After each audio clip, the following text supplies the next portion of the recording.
Carlos Aníbal Alonso, lo vamos a saludar, es cubano, vive en México, es periodista. Carlos, gracias por estos minutos. ¿Cómo estás? Buenas noches. Hola, hola, buenas noches, Franco. Gracias a ustedes y muchas gracias por la invitación. Es un gusto estar compartiendo estos minutos con la audiencia. No sabía cómo presentarte. ¿Cómo te presento? Exiliado cubano, ¿cómo te fuiste de Cuba? Contanos vos tu historia personal y después lo que está pasando, lo que sepas vos que está pasando en Cuba. Sí, yo salí de Cuba en enero de 2015. Vine a hacer una maestría en México. Esa fue la manera que encontré para salir de Cuba. Yo me considero un exiliado porque yo no quisiera vivir fuera de Cuba. Y vivo fuera de Cuba porque en Cuba desde luego no hay derechos, no hay libertades, no hay, digamos, una clase política que representa a la población, evidentemente, como se ha visto de una manera muy palpable con las protestas de ayer. Carlos, ¿y cómo, Yo, digamos, a vos te permitió el gobierno cubano salir a estudiar? ¿Vos cómo tuviste la posibilidad de poder viajar, pagarte una maestría y demás? no, yo salí con una beca del gobierno mexicano, es decir, muchos, miles de cubanos de mi generación hemos llegado a México, nos hemos exiliado, hemos salido de Cuba gracias a estas becas del gobierno mexicano. Y en enero de 2015 comenzamos un grupo de cubanos radicados aquí en México con un proyecto intelectual, con una revista, con una editorial que empezamos a impulsar desde el año 2017 hasta el día de hoy. Se llama Rialta. Ujú. Carlos, ¿y trabajabas de periodista en Cuba?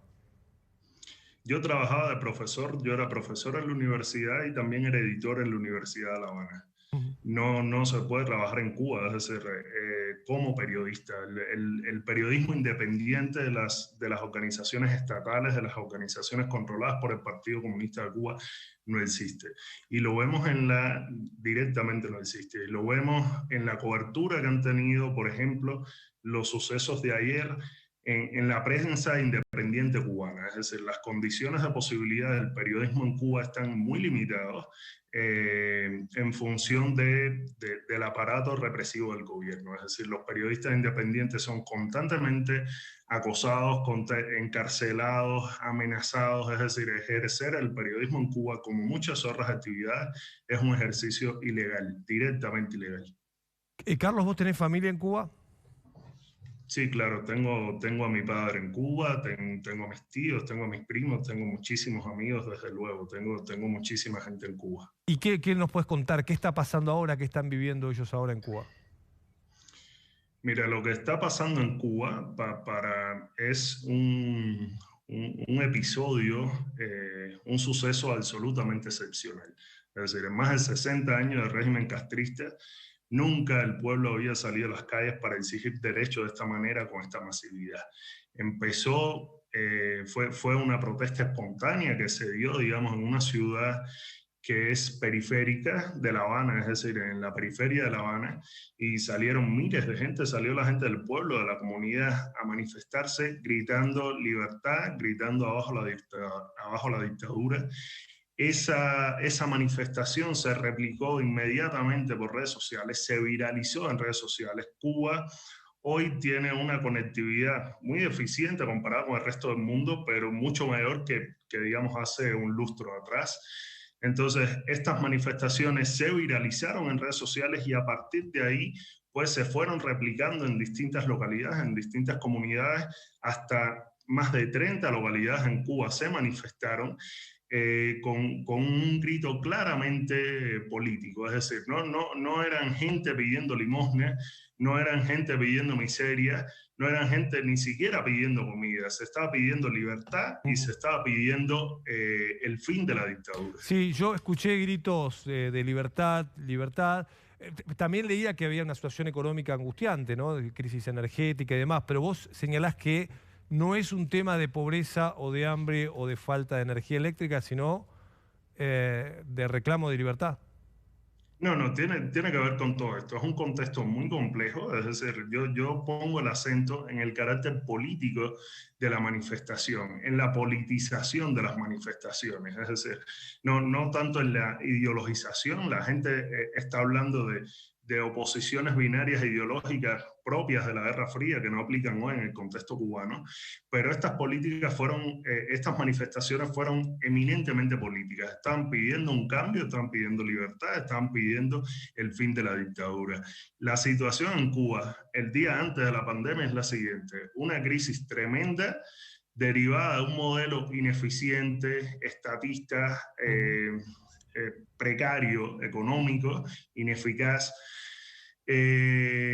por el impacto tremendo de la pandemia que afectó el turismo, digamos, y todas las fuentes de divisas del gobierno, por las sanciones norteamericanas al gobierno comunista cubano, y una política sanitaria muy desacertada, como se está viendo hoy, que le apuesta todo al desarrollo de vacunas propias sin prestar atención, sin considerar todo el andamiaje que sostiene un sistema de salud pública, es decir, infraestructura, insumos, personal. Estamos en una situación que en Cuba hace propaganda diariamente del desarrollo de vacunas contra la COVID, pero no hay antibióticos. Es decir, en la localidad de Matanza los hospitales están colapsados.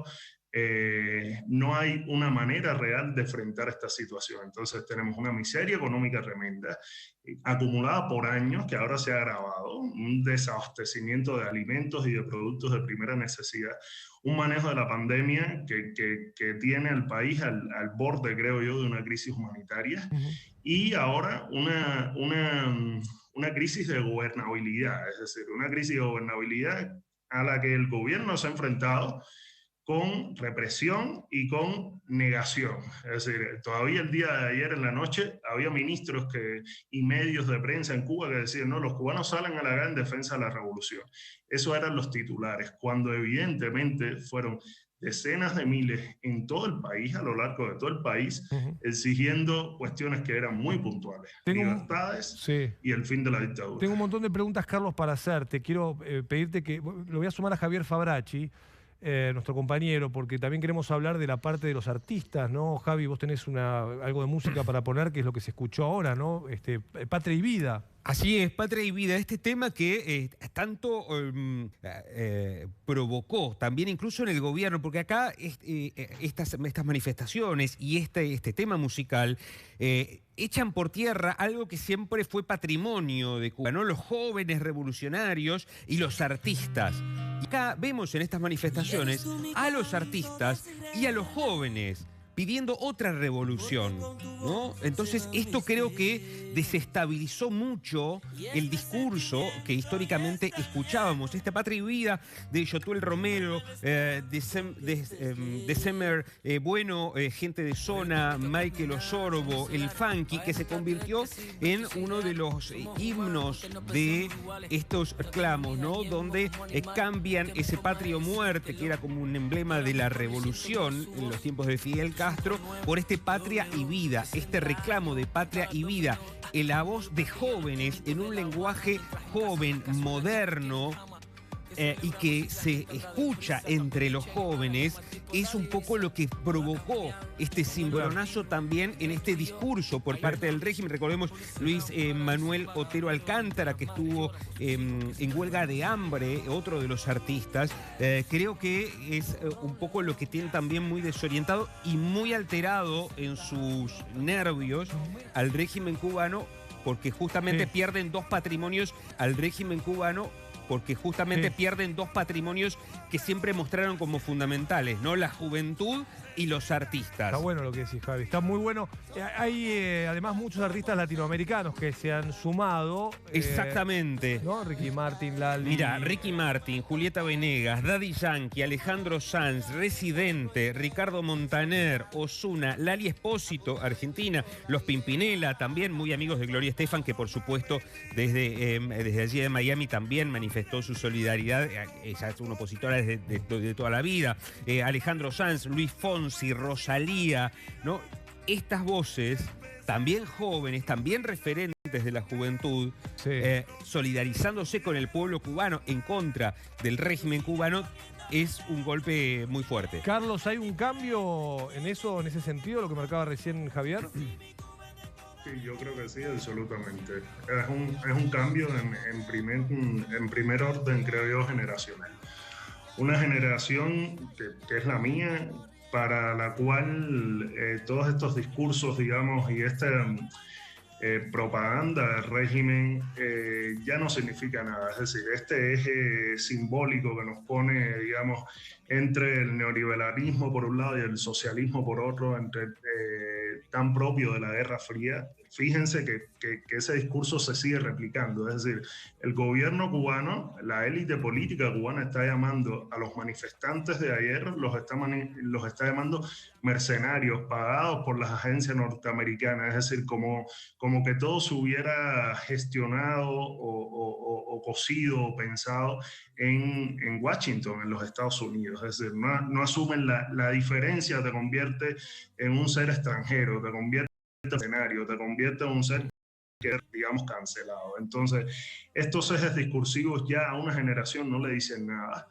Y desde el año pasado estamos viendo varios sucesos que no han tenido las magnitudes de lo que pasó ayer 11 de julio, pero que evidencia un cambio y una necesidad y una disposición de apelar directamente al gobierno y exigirle demandas y plantearle demandas que son libertades artísticas, pero también son libertades políticas. Se pide libertad de expresión, pero también se pide un diálogo con el gobierno, un diálogo que sea negado una y otra vez. Ahora, no hay un liderazgo, ¿no?, en todo esto, y eso es preocupante también, ¿no? Es decir, digamos, ¿cómo se vence esta dictadura?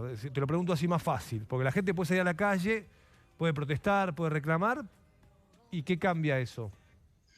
Esa es la pregunta de los 10 millones. Ojalá yo tener la respuesta a cómo cambia, a cómo se tumba esa dictadura. Yo creo que sí, los sucesos que sucedieron ayer, 11 de julio, sí marcan un antes y un después. Es decir, hay una especie de psicología social, de conciencia ciudadana, del poder que tiene, ese poder dormido de salir a las calles, manifestar los derechos y apelar directamente al gobierno. Creo que eso es un paso importantísimo y mañana, pasado mañana, la semana que viene, el gobierno va a tener los mismos problemas que tenía antes de esta manifestación y mucho más agravado, es decir, mucho más enfermo, mucho más escasez, mucho más crisis económica y mucho más descontento social. Es decir, esa idea del pueblo cubano incapacitado para reclamar a sus gobernantes, para reclamar a la clase política, para apelar directamente al poder, pues ya se ha desmoronado. Es decir, estas apelaciones al poder habían sido, digamos, esporádicas, puntuales, pero hoy estas imágenes que estamos viendo nos están mostrando que el pueblo salió a la calle a exigir derechos y que sabe que lo puede hacer. Es decir, vamos a ver cómo manejan, digamos, esta crisis de gobernabilidad que está atravesando el gobierno hoy, y las respuestas son claras, es decir, no hay que buscarlas muy lejos. Carlos, va a responder con represión, sí, y va a responder con negación. La última, te hago muy cortito, te pido esto.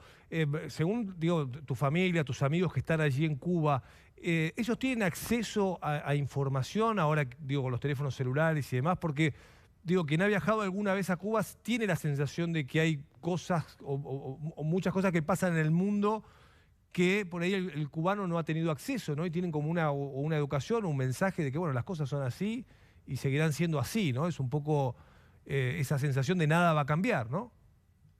Exacto. Mira, la conexión a Internet en Cuba es algo relativamente nuevo. Los cubanos empezaron a poder conectarse a Internet a una red móvil, es decir, con los datos móviles, en diciembre de 2018. Es decir, hace menos de 3 años que los cubanos tienen un acceso masivo, con muchísimas limitaciones, con muchísima censura, etcétera. El mismo medio que yo dirijo, Rialta, está censurado en Cuba y otros tantos medios independientes. Los cubanos no pueden acceder a la prensa independiente. Pero esto es relativamente nuevo y la manifestación de ayer en muchos sentidos se coció, se creció precisamente por el acceso a las redes sociales. Hoy amanecieron las calles en Cuba militarizada, es decir, el ejército, la policía, los paramilitares en las calles, y amaneció el pueblo de Cuba sin poder acceder a Internet. Es decir, cortaron la conexión a Internet en todo el país, y eso es una medida de la importancia, del protagonismo que ha tenido, digamos, esta conectividad de los cubanos a Facebook, a las redes sociales. Y en todo el día no tuvieron conexión. En todo el día no tuvieron acceso a una conexión a Internet. Hoy no se ha tenido acceso a Internet.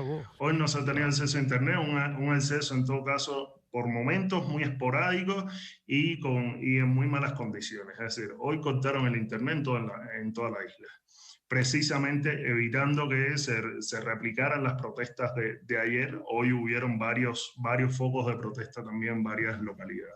Gracias, Carlos. Me encantaría poder seguir hablando mucho más con vos y seguir aprendiendo lo que está viviendo Cuba y poder además contarle al país y al mundo, ¿no? Lo que se está viviendo en la región. Te mando un abrazo grande. Gracias, Carlos. Seguimos en contacto. Gracias a ustedes. Un abrazo. Hasta luego. Bueno, ahí está, una de las historias. Hay mucho para contar. Vamos a seguir el tema de cerca. Fíjate, yo digo, porque el presidente nuestro hoy dijo que no conocía lo que estaba pasando en Cuba. ¿Cómo lo llamarías vos después de escuchar esto, ¿no? Estos testimonios? ¿Cómo llamarías lo que viven los cubanos? ¿Cómo es que hay, ¿no?, una militancia aquí argentina oficialista defendiendo esto, ¿no? Es increíble realmente, ¿no? Piensa en las generaciones perdidas, ¿no?, por culpa de esta dictadura en Cuba. Son los mismos que defienden lo que pasa en Venezuela con Maduro o lo que pasa en Nicaragua con Ortega. Tenemos que hacer una pausa. Tenía mucho para contar, pero mira, hacemos una pausa breve y después venimos con más TN de Noche.